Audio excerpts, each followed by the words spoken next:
أهلا ومرحبا بكم أصدقائي الأعزاء زوار قناة على القهوة وموقع مكتوبي الكرام. موضوعنا النهاردة هيكون عن تحميل تطبيق بوسو.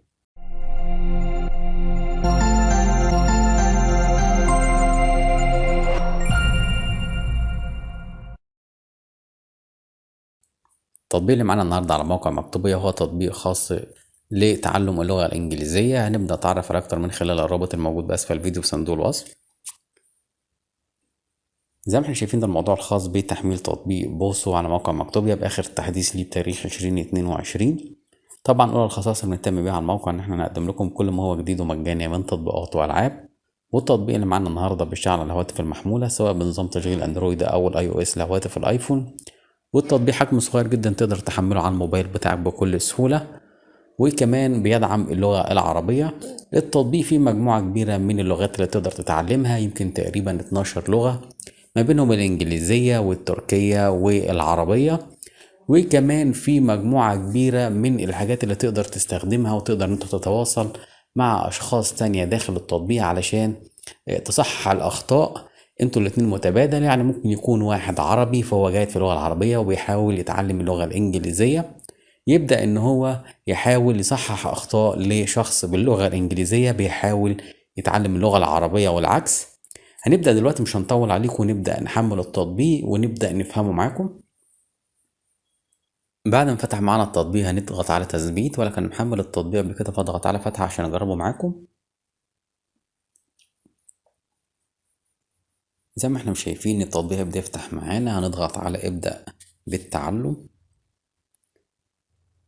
هتبدأ تختار اللغة اللي انت عاوز تتعلمها. زي ما احنا شايفين في لغة الانجليزية والاسبانية والفرنسية والألمانية والإيطالية والبرتغالية والبولندية والروسية والتركية واليابانية والصينية والعربية، يعني في مجموعة كبيرة من أكتر اللغات المستخدمة في العالم.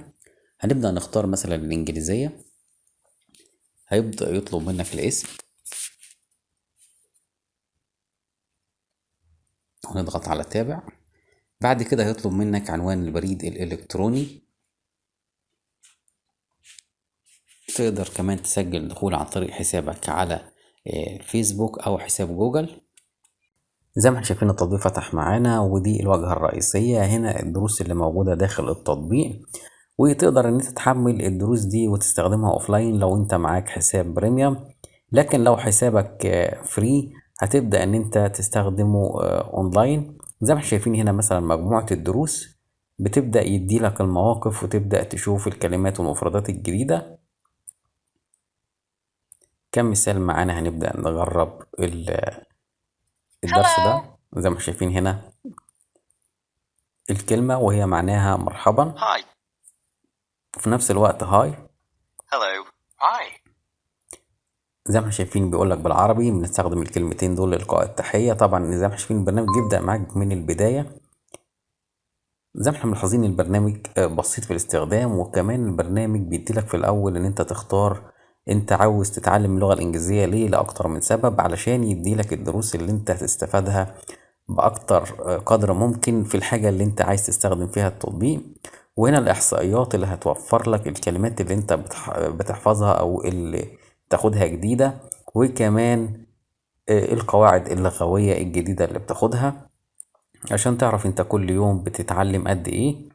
والتطبيق برضو بيديلك ان انت تاخد كل يوم قد ايه وقت للتعلم.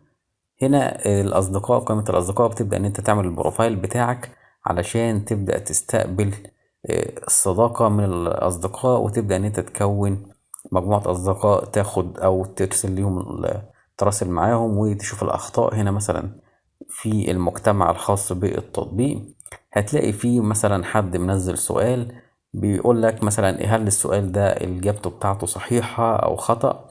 بيبدأ الناس اللي عارفة الإجابة الصحيحة بيبدأ إن هو يقول له الإجابة زي ما احنا شايفين. ونفس الكلام انت تقدر بعد كده إن انت تحط أسئلة بتاعتك وتبدأ الأشخاص يتصحح لك. يعني البرنامج فيه تفاعل بشكل كبير، وكمان بيديلك مجموعة كبيرة جدا من الدروس اللي بتستخدمها بشكل تفاعلي وبشكل بسيط مش ممل عشان تتعلم اللغة بسهولة. وزي ما قلنا فيها مجموعة كبيرة جدا من اللغات.